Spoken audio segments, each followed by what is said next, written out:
Imagine करो तुम अपने घर से 17 किलोमीटर दूर एक गांव जैसे इलाके में आ रखे हो।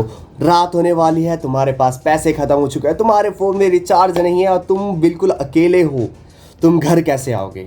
वेल, इमेजिन करने की ज़रूरत नहीं है क्योंकि ये मेरी कहानी है लास्ट ईयर जब मैं जेई एग्ज़ाम देने गया था तब की। सो स्टार्ट करें।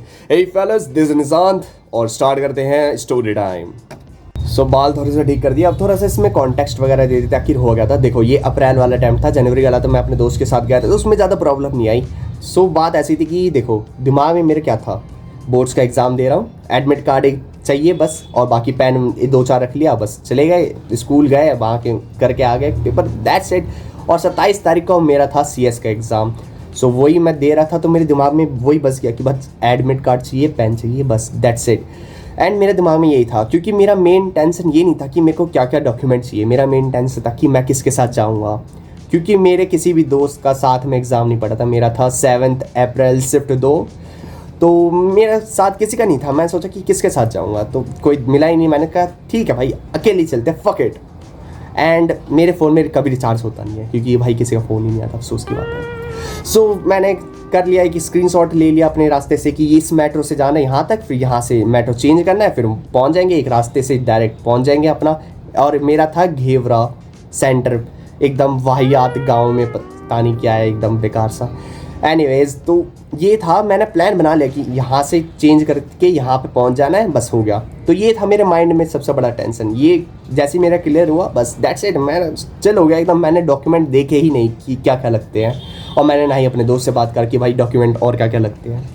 एंड यही बहुत ज़्यादा ये क्या कैनन इवेंट था, इस वजह से मेरा पूरा दिन ही ख़राब हो गया।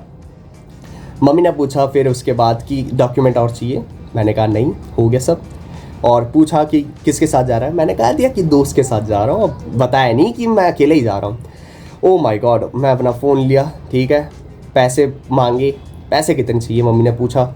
मैंने बोल दिया कि जाने में लगभग 50 रुपये लगेंगे, आने में 50 रुपये लगेंगे, और 50 रुपये एक्स्ट्रा दे दो अगर मेरे को कुछ बाहर का कुछ खाना हो।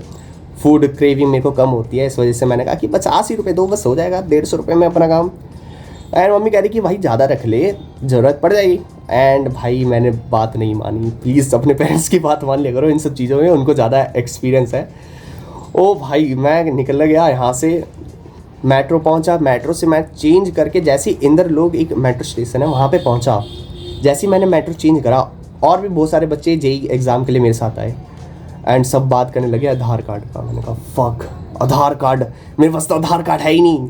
मेरे को अभी तक पता नहीं था कि मेरे को फ़ोटो भी चाहिए, मेरे को बस ये पता चला कि आधार कार्ड चाहिए। जैसे ही मैं गया, मैं कहा सेंटर के पास तो मिल ही जाएगा, एंड करेक्ट सेंटर के पास था। मैंने प्रिंट आउट निकलवाया, कितना 10 रुपये का पड़ा, बस ठीक है। मैंने कहा ठीक है, इतना तो चलता है। और जैसे ही मैं आधार कार्ड लेके अंदर गया, वो गंगा का सेंटर में वहाँ पे ना रास्ता है, कार पार्किंग लेके फिर अंदर जाते हैं, तो वहाँ पे अंदर गया। फिर उनका एक अलग से ना एक सेंटर टाइप होता है, वहाँ पे तुम्हारा बैग जमा लेते हैं, एंड बैग जमा करवाने के लिए तुम्हारे को 50 रुपये देने पड़ेंगे। What the fuck is this भाई, ये मेरे को नहीं पता था कि ये सब बकचोदी भी होती है, क्योंकि मैं पिछली बार गया था नोएडा में जनवरी में, एंड वहाँ पे ये सब कोई सीन नहीं है। वहाँ पे बैग एक अलमारी में रखते हैं, बस हो गया काम अपना, कोई पैसा ज़रूरत नहीं है देने का। एंड वहाँ पे जो 50 रुपये लग गए, मैंने कहा फ़क भाई, अब खाऊंगा कैसे। ठीक है, मैंने कहा ठीक है यार, उतना फ़र्क नहीं पड़ता। एंड जैसे ही मैंने बैग जमा करवाया, मेरे बगल में एक बंदा खड़ा, वो अपने दोस्त को कह रहा कि भाई फ़ोटो लेकर आया है। वो कह रहा फक भाई, मैं तो फ़ोटो लेकर आया ही नहीं। और फिर उनकी बात सुन के मैं सोचूं कि भैंचो, मैं भी तो नहीं लाया। और भाई ये दिमाग का हो गया ख़राब मेरा। मैंने कहा भैया जी, वो थोड़ा सा सामान लेना है मेरे को, एक बार बैग वापस दे देना, उसमें पैसे ऐसे हैं। वो कह रहा है अच्छा ठीक है, मेरे को दे दिया बैग वापस। मैंने उन्हीं के दुकान के बगल में, मतलब जहाँ पे बैग जमा करते हैं उन्हीं के बगल में एक दुकान है, तो उनसे पूछा। वो कहने लगा कि भाई 60-70 रुपये में फ़ोटो निकालेंगे। मैंने कहा भाई इतना तो पैसा ही नहीं है। मैं फिर जहाँ से प्रिंट आउट निकलवाया था आधार कार्ड का, मैं उसके पास गया, उस बंदे के पास, कि भाई तुम कर दो सस्ते में कुछ।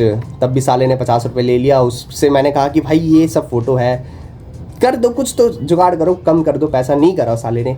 फिर हुआ क्या, मैंने उसको बोल दिया कि मेरे पास तो अब सारे पैसे ख़त्म हैं, तो अगर आप आओगे बाद में तो मैं भैया से फ़ोन करा दूँगा। आप मतलब आप अपना हॉट स्पॉट दे देना, मैं भैया को फ़ोन करके ऑनलाइन मेट्रो कार्ड ले लूँगा, मतलब कूपन, तो उससे चल जाएंगे। वो कह रहा हाँ हाँ ठीक है, तुम आना आराम से, पेपर दे के मैं यहीं पर हूँगा। एंड जो ये बंदे बोलते हैं ना, यहीं पर रहूँगा या फिर देखते हैं, उनका मतलब एक्चुअली में नो होता है, ये जान लिया मैंने। एंड उसके बाद हुआ क्या, वही जो होना था, पेपर में गया, पेन वैसे ऐसा पेन लेके गया था मैं, बस लिखा वहाँ पे अपना नाम और पेन ख़त्म। जो बगल में बंदा मतलब इनविजिलेटर होते हैं वो कह रहे कि ये पेन क्यों लेकर आया जब तेरे को पेन ख़त्म ही होना है, मत ही लेकर आता इससे अच्छा। मैंने कहा सॉरी भाई, अब दे दो, एक पेन दे दो। पेपर दिया या फिर हगा, और पेपर में हगने के बाद जैसे ही बाहर आया, बैग उठाया, 1 रुपये नहीं जेब में, फ़ोन में रिचार्ज नहीं है, एंड मेरी फट रही है कि क्या होगा। आस पड़ोस में बंदे सब रो रहे हैं कि भाई पेपर बेकार गया, पेपर अच्छा नहीं गया, ड्रॉप लेना पड़ेगा। मेरे दिमाग में वो सब नहीं चल रहा, मेरे दिमाग में चल रहा है कि मैं घर कैसे जाऊँगा। एंड ऐसा ही सोचते सोचते मैं गया एक बाहर, जहाँ पे वही प्रिंट आउट वाला था, वहाँ पे अब तो था नहीं, बस ऐसी चौखट थी। वहाँ पे एक अंकल थे, मैंने कहा अंकल जी फ़ोन मिल सकता है। अंकल पहले घूरने लगे कि आखिर ये बंदा है कौन और ये मेरे से फ़ोन क्यों मांग रहा है। मैंने कहा वो अंकल जी मेरा फ़ोन ना रिचार्ज ख़त्म हो गया, तो मेरे को भैया से बात करना था। वो कह रहे अच्छा अच्छा ठीक है, कोई नहीं, दे देते हैं। उन्होंने दिया फ़ोन, मैंने भैया को फ़ोन लगाया कि हेलो, वो कहने लगा कि ये तेरे दोस्त का नंबर। मैंने कहा हाँ हाँ दोस्त का नंबर है, क्योंकि घर में मैंने किसी को नहीं बताया मैं अकेला हूँ, तो ऐसे ही बोल दिया। मैंने कहा कि हाँ व्हाट्सएप कर देना। वो कह रहे कि स्क्रीनशॉट हो ही नहीं रहा, मतलब फ़ोटो पेटीएम में अगर तुम खरीदते हो ना कुछ टिकट तो उसका स्क्रीनशॉट नहीं होता। अब उसके लिए दिमाग ख़राब हो गया, उसका भैया का भी दिमाग ख़राब है, मेरा भी दिमाग ख़राब हो रहा है, जो अंकल खड़े हैं उसका भी दिमाग ख़राब हो रहा है। और उसी टाइम में उस अंकल का बच्चा आ गया, वो कह रहा अपने बाप को कि भाई चलो यार, अंकल जी वो मतलब अपने पापा को कह रहा है कि चलो यार चलते हैं। एंड सोचो उसके दिमाग में क्या होगा कि साला पेपर, एक तो पेपर में मैं हग के आया हूँ और ऊपर से ये कुत्ते का बच्चा मेरे को यहाँ पे रोक रहा है। अगर घर में जाके वैसी पिलने में मार घर में वैसी वो पिट जाता, उसका पेपर अच्छा नहीं गया, मेरे को शकल से ही पता चल रहा था क्योंकि मेरी भी वही शकल थी।